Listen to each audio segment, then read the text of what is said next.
В этот весенний, солнечный и по-настоящему праздничный день на спортивной площадке школы собрались более 100 участников и гостей, чтобы вместе вспомнить мужество и силу духа настоящих героев, погибших в годы Великой Отечественной войны.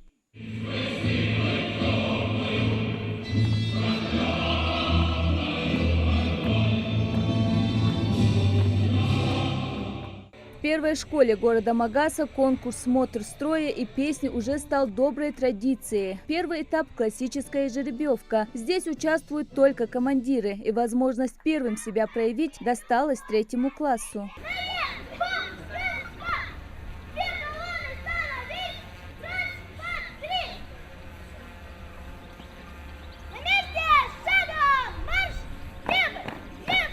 Оценивают ребят профессиональные жюри. Критерии, как и всегда, следующие: строевая дисциплина, внешний вид, выполнение строевых упражнений, уверенный шаг, исполнение песни. Максимальное количество, которые могут заработать команды – 5 баллов. Вперед! Марш! Левой! Левой! Песню! Ступит на солнце стопа, на ветре пропоют, как Родина красиво, свысока. Родная земля может все – накормить и напоить, и долг каждого – отстаивать ее интересы. Поэтому безопасность нашей Родины в приоритете. Для такого важного события перед собравшимися выступила заслуженная артистка Ингушетии Хава Евлоева.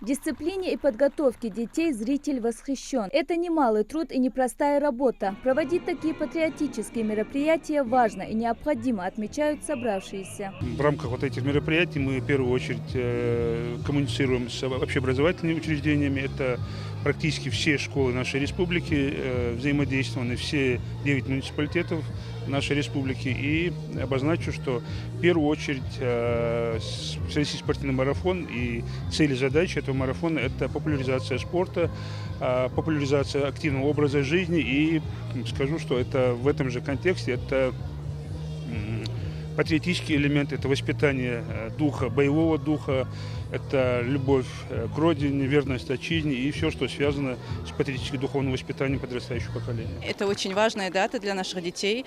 Вообще такие мероприятия нужно чтить, отмечать, так скажем, чтобы дети знали, что у них есть родина, что эту родину нужно защищать, чтобы они никогда не забывали о своих героях и подвигах этих героев.